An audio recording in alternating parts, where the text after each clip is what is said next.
보이스피싱의 원조격으로 불리는 일명 김미영 팀장이 9년 만에 드디어 검거되었습니다. 충격인 것은 해당 보이스피싱 조직의 총책이 전직 경찰이었다는 사실입니다.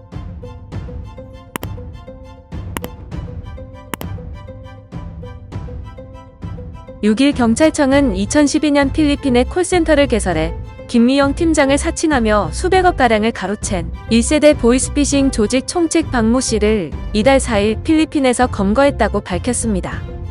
한때 많은 사람들에게 동시다발적으로 발송된 김미영 팀장의 대출 상담 메시지, 미디어나 SNS를 통해 한 번쯤은 보셨을 텐데요. 이에 온라인상에서는 김미영 팀장이 밈화되기도 했으며 각종 모방 범죄가 일어나기도 했습니다.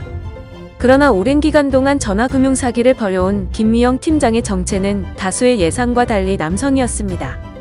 심지어 그는 한국에서 경찰관으로 근무하다가 2008년 술해 혐의로 해임된 전직 경찰이었는데요. 그는 서울의 한 경찰서 사이버 수사팀에 소속되어 있었으며 해임 이후 경찰로 근무했을 당시 수사를 하다가 알게 된 수법을 이용해 범행을 설계한 것으로 전해졌습니다. 박 씨는 유능한 경찰관이었습니다.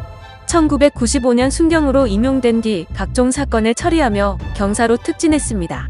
이후 서울지방경찰청 사이버범죄수사대에서 전화사기 사건을 잇따라 해결하면서 간부인 경위로 또 특진했습니다. 그러나 자신의 부정으로 해임되고 다른 직장을 구하기가 힘들어지자 과거 자신이 처벌했던 전화사기범의 제안을 받고 2010년 중국으로 건너가 본격적으로 신종전화 사기극을 기획했습니다. 박 씨는 2012년부터 보이스피싱 조직을 운영했는데 밝혀진 피해액만 80억 원, 총 피해 추정 금액은 400억 원에 달합니다. 박 씨가 총책을 맡은 이 조직은 중국 해커를 고용해 금융권으로부터 대출을 거부당한 20만 명의 명단을 빼낸 뒤 해당 명단의 사람들에게 대출을 빌미로 접근하는 수법을 썼습니다. 저축은행 12곳의 대출 거부자 명단을 사들인 것인데요. 이들은 저축은행인 것처럼 앞자리가 1588이나 1666 등인 번호를 사용해 콜센터와 계좌를 가장했습니다.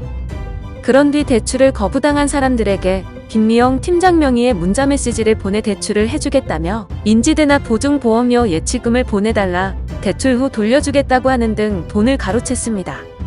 보이스피싱을 의심하는 피해자들에게는 여신금융협회 홈페이지에서 내려받은 저축은행 상담 직원들의 사진을 이용해 위조한 신분증 사본을 팩스로 보내주기도 했습니다. 일전 김미영 팀장 조직이 검거되었다는 소식이 전해진 바 있으나 이는 2013년 조직원 28명을 구속한 것으로 당시 박 씨를 포함한 간부급의 피의자들은 중국과 필리핀 등으로 도피한 상태였습니다. 국내에서 현금 인출책이나 통장 모집책을 붙잡더라도 점조직으로 운영되기 때문에 조직의 간부급까지는 검거하지 못한 것인데요. 박 씨는 마닐라 남동쪽으로 약 400km 떨어진 곳에서 거주하며 도피 생활을 해오다 이달 4일 검거된 것으로 전해졌습니다.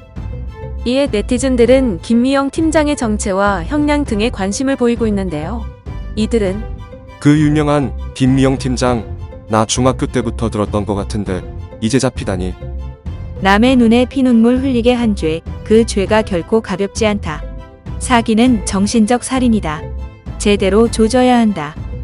전직 경찰 소름이네. 그것도 뇌물경찰.